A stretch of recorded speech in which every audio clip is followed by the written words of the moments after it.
The 4 levels of learning are this. The lowest level. There are 4 levels of learning, and I want you to draw it like stair steps. So on your paper, on your notes, I want you to draw steps.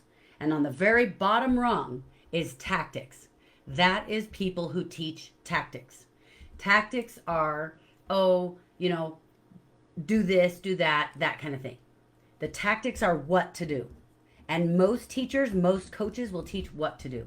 So I want you to think about this as you're thinking about the book you want to write, as you're thinking about the course you want to create, because the tactics are, this is what most people do. This is probably what you were planning to do in your course and in your book, that this is what to do. So people who are just average teach tactics, what to do.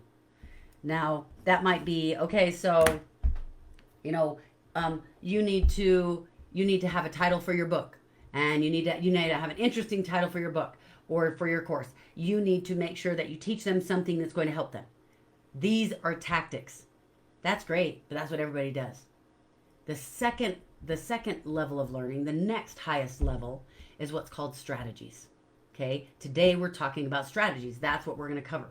Let's talk about this for just a minute, because what most people who come to you to learn something what they think they desire to learn most, they desire to learn the tactics. That's what they think. And maybe what they desire is not necessarily the thing that's going to help them the most. In fact, I'll tell you right now, it's not. The thing that they desire is they want to learn what to do. When I am working with my clients, and this goes from clients who are just in my video trainings where they don't have access to me, even all the way up to my high-level clients who get to work directly with me, this is what happens.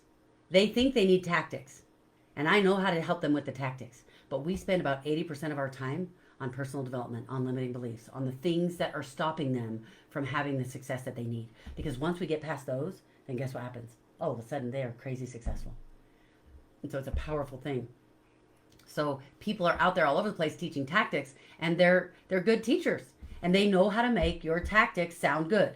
They know how to make it sound really good. But if somebody's teaching you tactics and they don't teach you how to become the person who can do the tactic was wasted.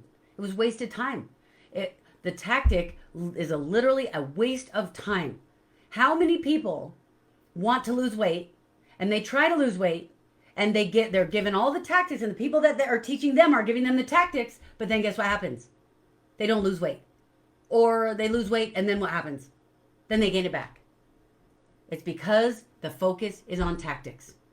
The person who hasn't succeeded at it, they haven't become the person yet that can succeed at the tactic. So when the better teachers add strategy, but there's even more. That's why there are 4 levels. So the next level of strategy, the next level of learning is strategy. That's what we're talking about today. Strategy is when and why you should do what you're doing. So remember, tactics are the what, right? Tactics on the bottom rung, and the strategies is on the next step ladder up, and that one is the when and the why. So it's when you should do it, why you should do it. If I teach you the tactic, but I don't teach you when to do it, I don't teach you why you should do it, all of a sudden it doesn't mean as much. How many of you have how many of you have kids? We talked about this yesterday. Some of you guys have children. How many of you have tried to tell your child that you've given them an assignment, or you've given them a rule, and they don't obey the rule? If you just tell them, do it because I told you to, do it because I'm the parent, how well does that work? Well, they used to think back in the day that works, but we've discovered it doesn't work very well. And parenting is not about giving your child whatever they want, treating them like an equal. They are an equal as a person, but they're not an equal in wisdom and knowledge and levels of learning. When they're really little, you just do the tactics. And then as they grow and they understand a little bit more, you can help them understand the strategy.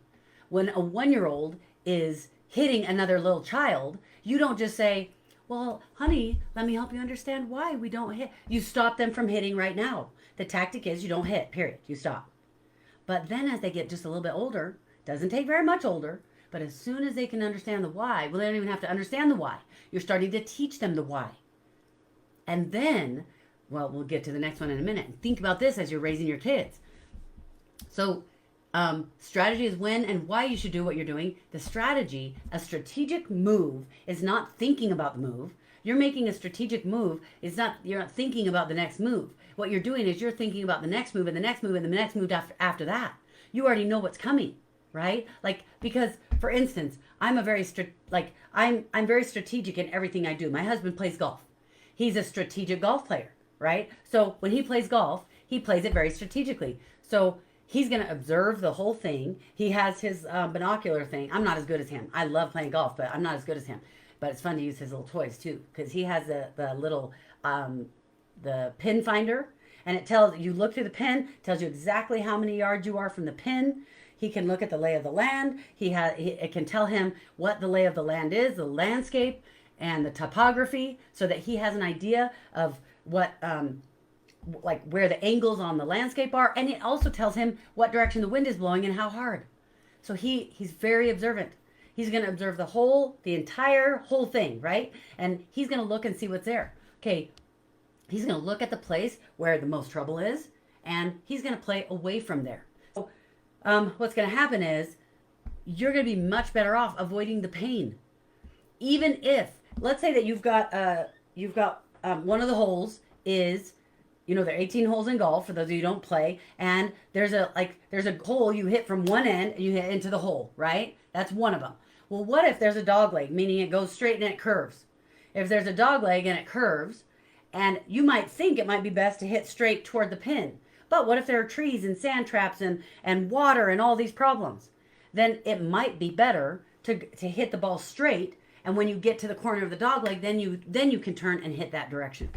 So you stay away from the pain. That's what you want to do. And you're going to Roger will put himself in a position that allows him to play away from that pain area. Then he's going to hit the shot, and he's going to be so much better off than the guy who just stands up with the ball, hits it as far as he can in the wrong direction. He's got the tactics, but he has no strategy.